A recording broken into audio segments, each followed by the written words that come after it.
Praise lord. దేవుని ఘనమైన నామమునకు మహిమ కలుగును గాక. ప్రభు నామమున మీ అందరికీ హృదయపూర్వక వందనాలు. ఈ ఉదయకాలము దేవుని వాక్యాన్ని విందాం. ఫిలిప్పీలకు రాసిన పత్రిక 4వ అధ్యాయము 4వ వచనము. ఎల్లప్పుడూ ప్రభువునందు ఆనందించుడి, మరలా చెప్పుదును ఆనందించుడి. ప్రేమైన వాళ్ళారా, ఇక్కడ భక్తుడైన పౌలు మరి ఫిలిప్పీల యొక్క సంగములతో రాస్తున్న చక్కటి మాటలు. ప్రభునందు ఎల్లప్పుడూ ఆనందించండి అని. అంటే దేవునిలో ఆనందించాలి. ప్రతి విశ్వాసి యొక్క ఆనందము ప్రభువులోనే ఉన్నదండి అనే విషయాన్ని తెలుసుకోవాలి.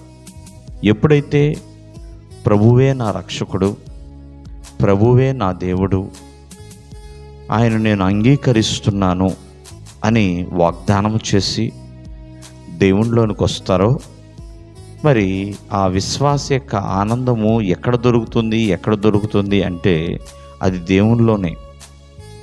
అటువలే దేవుని సన్నిధిలో ఆనందము దొరుకుతుందండి. విశ్వాస యొక్క ఆనందము దేవుని సన్నిధిలో. ఆనాడు కోరా కుమారులు మాట్లాడుతూ ఉంటారు, దేవుని మందిర ఆవరణము చూడవలనని నా ప్రాణము ఎంతగానో సొమ్మసిల్లుతుంది అని. దేవుని సన్నిధిలో దేవుడిచ్చే ఆనందము లభిస్తుందండి. అంతేకాదు, దేవుని వాక్యము ధ్యానించే విషయంలో కూడా విశ్వాస యొక్క ఆనందము లభిస్తుందండి.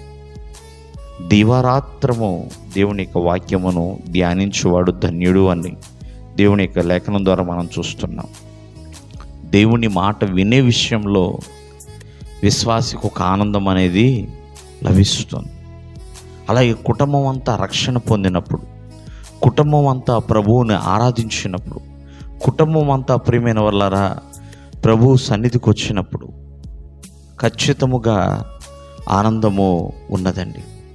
కావున విశ్వాసిగా ఉంటున్న ప్రతి ఒక్కరూ కూడా మీ ఆనందము దేవుని సన్నిధిలో ఉంది, దేవుని వాక్యములో ఉంది, దేవుని మాట వినుటలో ఉంది.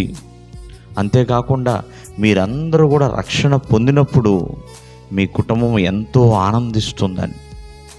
ఆ కుటుంబ యొక్క ఆనందానికి హద్దులు ఉండవు.